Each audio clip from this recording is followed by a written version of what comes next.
Welcome back to Novel Idea. My name is Dia, and this little Egypt is Poppy. We'll see if she'll be good. I don't know. I want to go over my December reads with you. I only had 10 reads this month. About 10. And so it shouldn't take very long, and I just want to go over everything and let you know what I loved and what I didn't, and get this out to you. This will be the first 12 days of Christmas video. So let's talk about what I have been reading in December.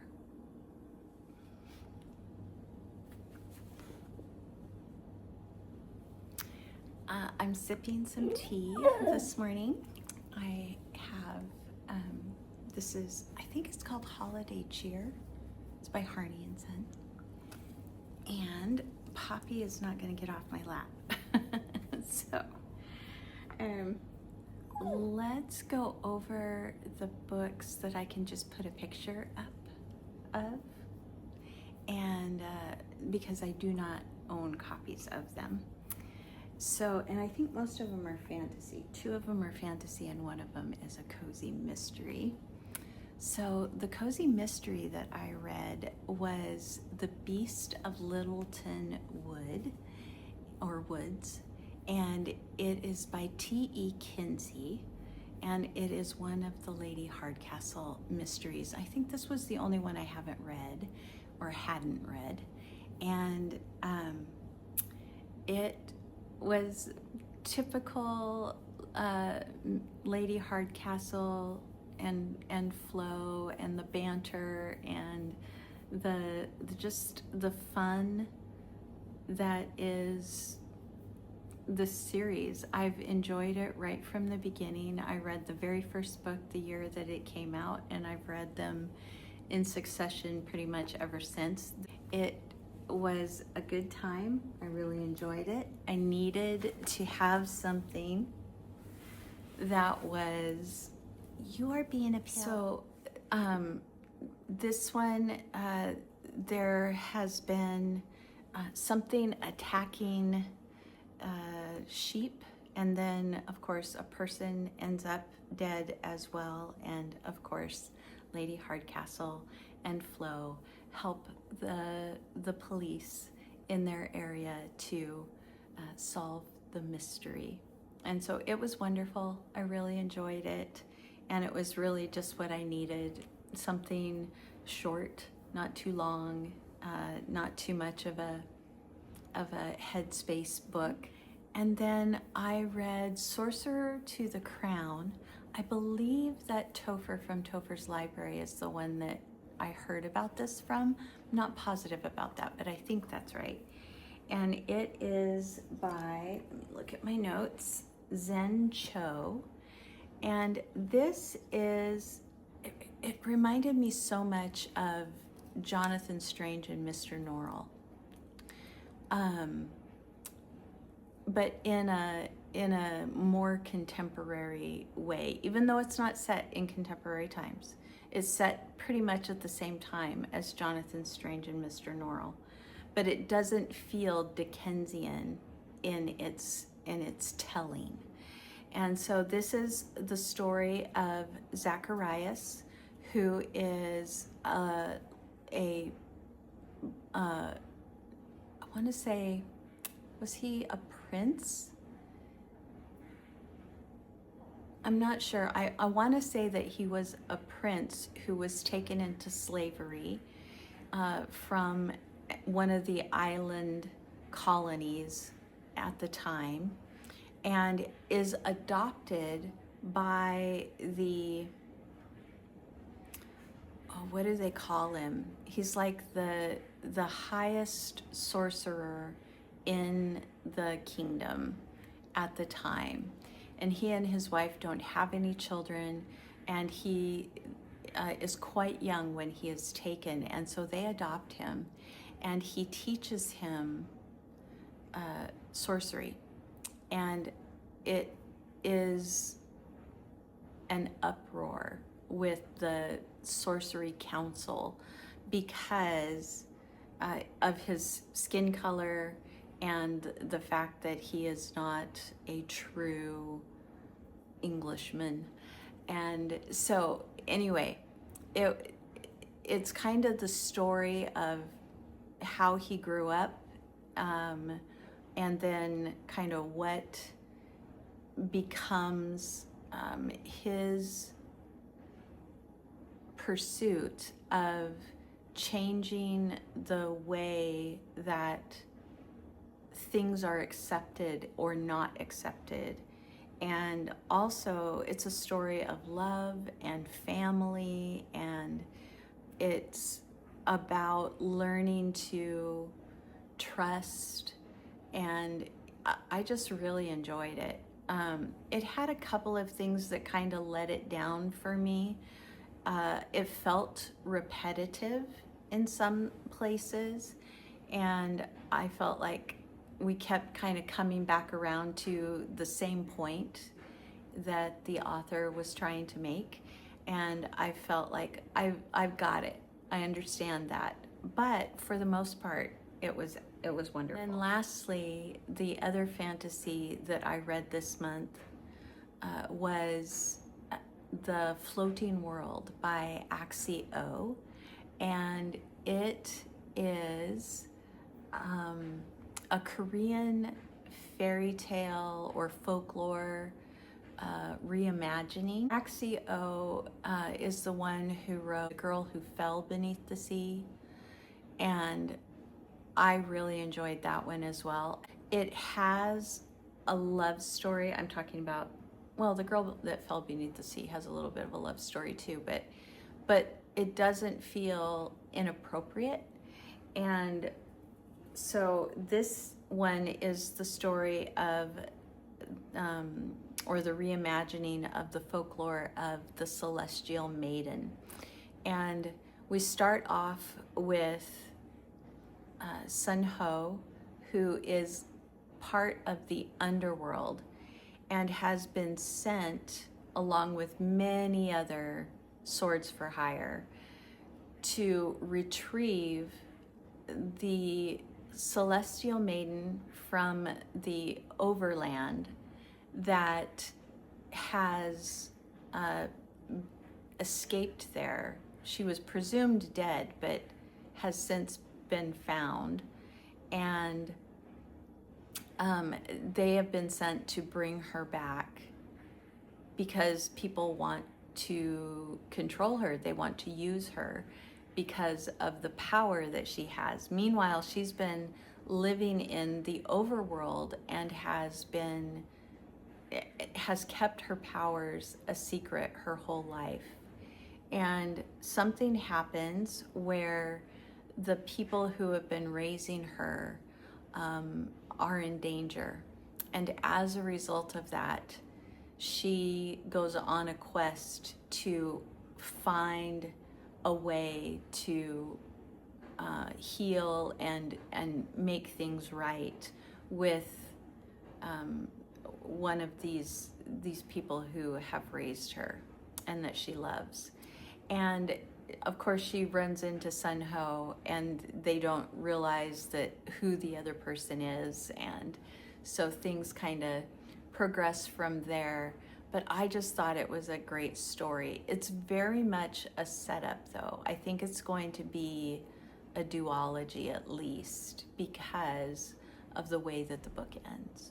So it feels very open-ended. It doesn't feel like there's a resolve to the story at the end. But I still really enjoyed it. Then I'm just gonna go through this stack. These aren't necessarily in any kind of order, but I'll start with this one. This is The Glass of Lead and Gold by Cornelia Funk. And it is the story of Tabitha, who is a mudlarker in this very cold, very frozen London, and it's an alternate London, and it is set with artifacts that are magical. And one day she is approached by someone who wants to pay her for this piece, a piece of this glass that could be found, and it has a very specific pattern on it, and the pattern are magical symbols.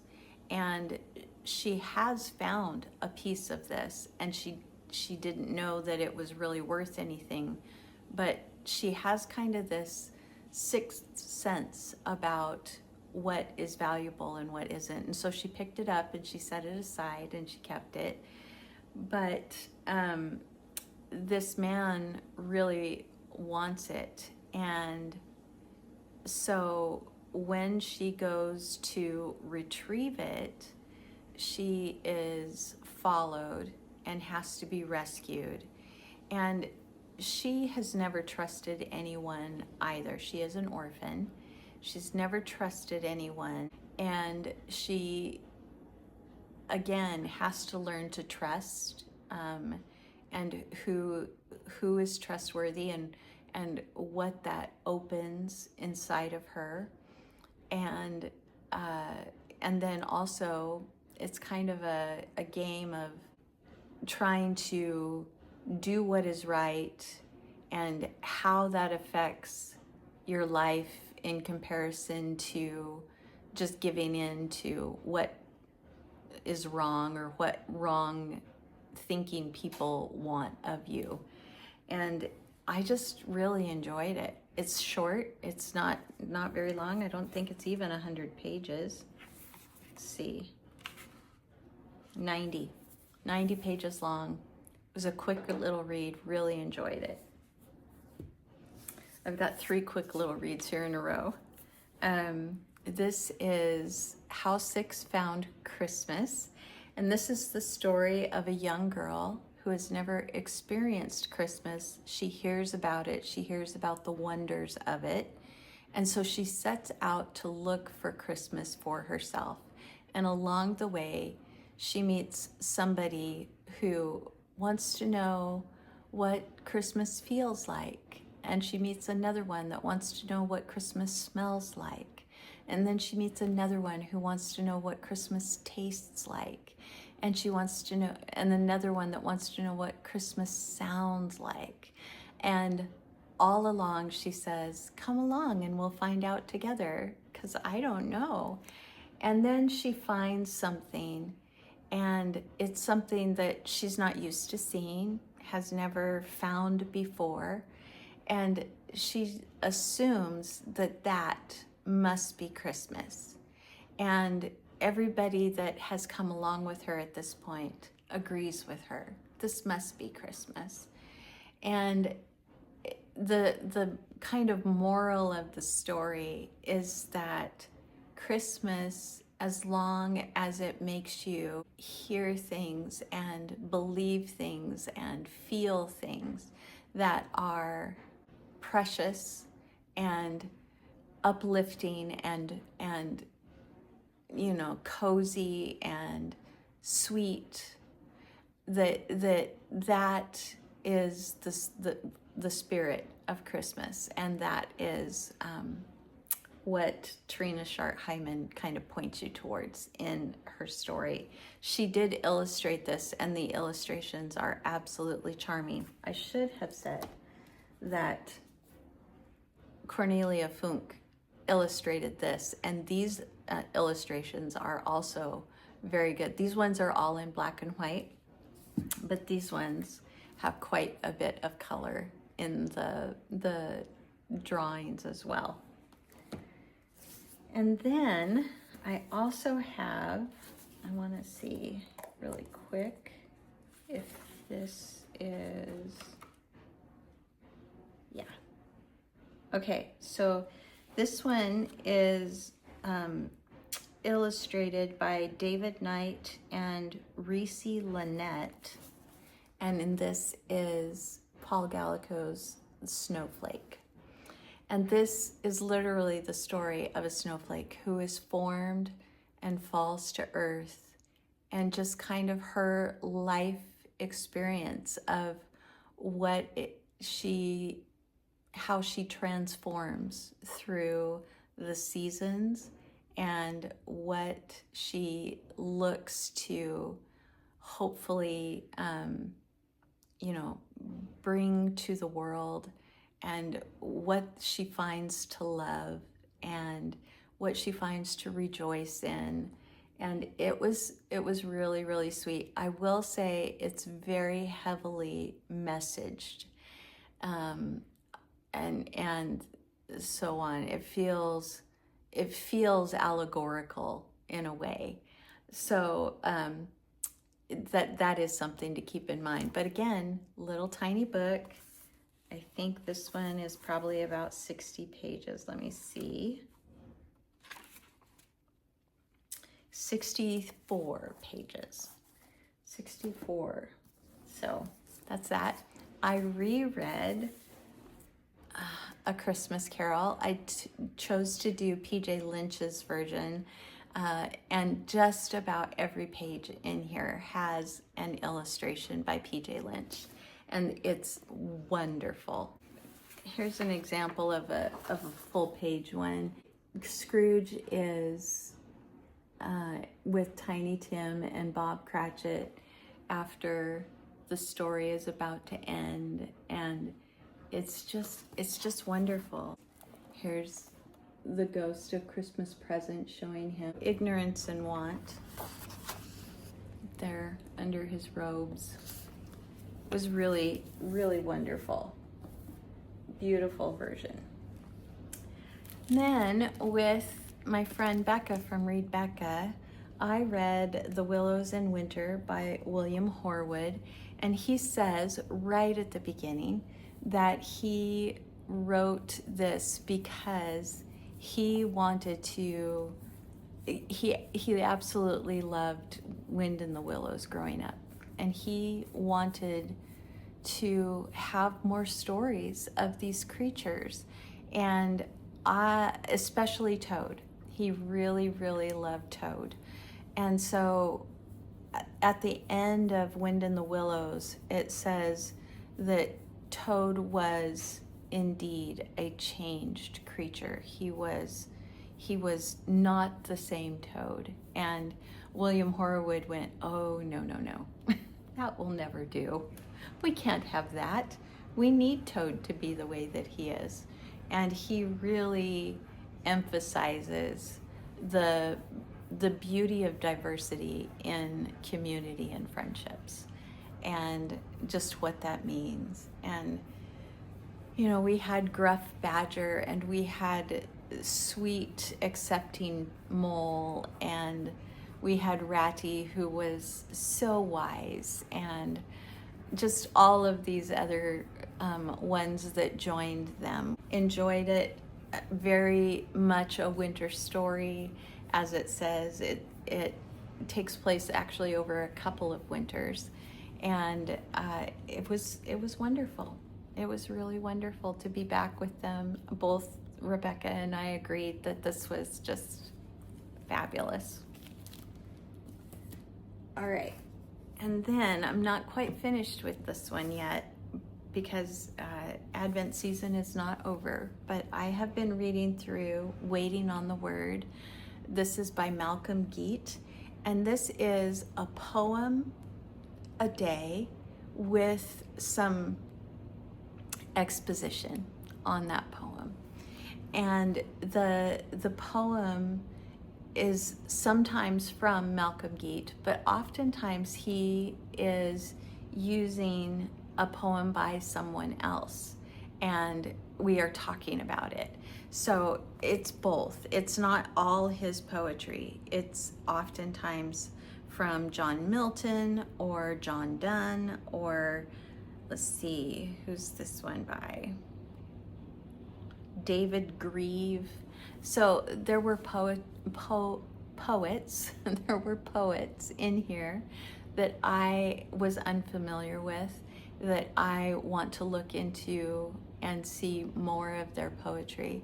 But I've really, really enjoyed the way that Geet has taken the poems and brought them back around to this Advent season and what that means in the season that we are celebrating and that we are in. So really could not recommend this more highly. I've enjoyed it so much. And then also that I am not currently finished with, but will be by the end of the month, and that is Dombey and Son. This also is a reread, but I haven't read it in many decades.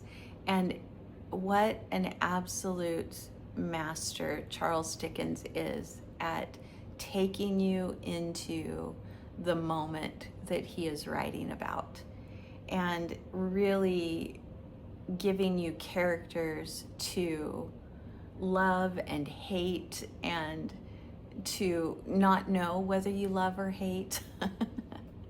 But I'm reading this with Tiffany and was reading it with Sandy. She backed down because she just didn't have the time and she wants to do it justice.